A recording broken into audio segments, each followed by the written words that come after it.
सभी को प्रभु यीशु मसीह के नाम में जय मसीह की।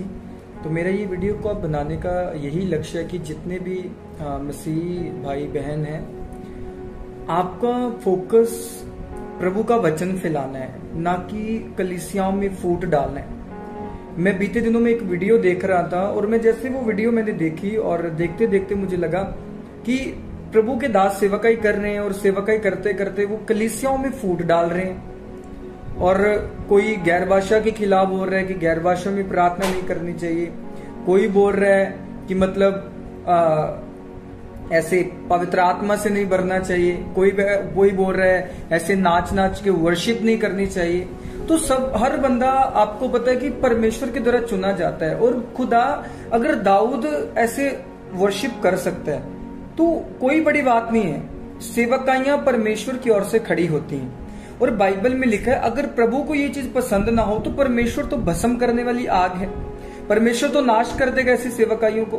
तो मैं बताना चाहता हूं कि उन्हीं परमेश्वर के दासों को जो गैर भाषा के, अन्य भाषा के वरदान के खिलाफ है, जो ऐसे जो नाच नाच के आराधना करते हैं प्रभु की, उनके खिलाफ है, जिनको लगता है कि मतलब ऐसा करने से वो बहुत सारे लोगों को प्रभु के करीब लेके आ रहे हैं। आपको नहीं पता कि आप ही हैं जिनको प्रभु ने चुना है कि आप बहुत सारे लोगों को छुड़ाएं, सेवा के लिए खड़ा करें। लेकिन आप अगर कलीसिया में फूट डालेंगे तो परमेश्वर का वचन इससे बढ़ने वाला नहीं है।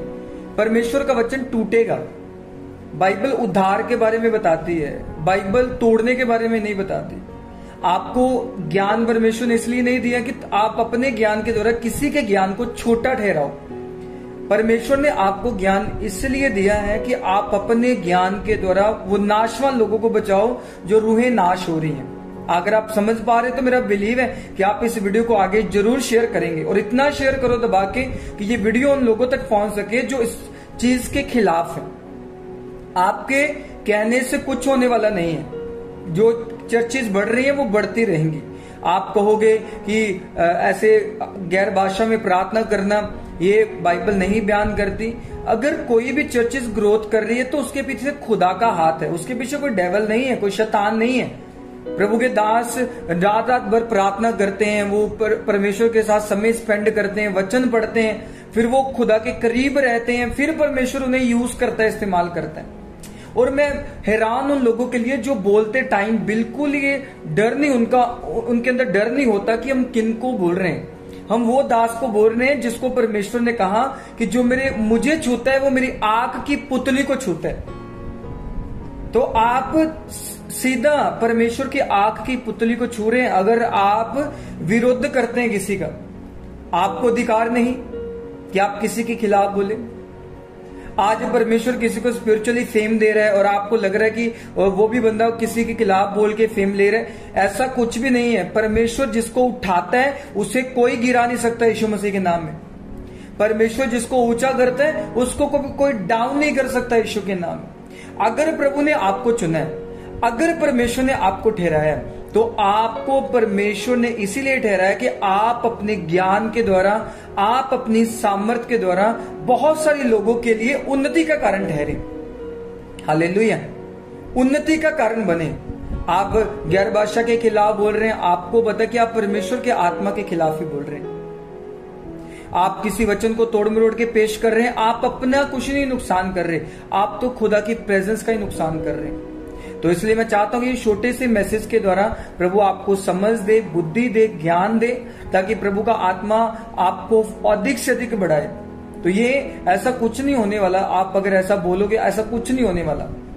ऐसे प्रभु का काम कम होगा, प्रभु का काम घटेगा। प्रभु ने आपको जिस काम के लिए चुना है उस काम की ओर फोकस करें, बस उस काम की ओर अपनी निगाह लगाएं। परमेश्वर ने आपको जब चुना था तो उस टाइम परमेश्वर ने आपको ये नहीं बोला था कि जब तू सामर्थ प्राप्त करेगा तो तू किसी के खिलाफ बोलना। परमेश्वर ने कहा जब तू सामर्थ पाएगा तो यरूशलेम, यहूदिया, सामरिया और पृथ्वी की शोर तक मेरा गवाह ठहरना। परमेश्वर ने उसने अपना गवाह होने के लिए आपको बोला था, ना कि उसने आपको किसी का गलत प्रचार करने के लिए बोला था। तो अगर आप बचाए गए हो, आप भी किसी के द्वारा बचाए गए हो। इसलिए हमेशा परमेश्वर के वचन को वो स्थान दो जिससे परमेश्वर का वचन की बेअदबी ना हो।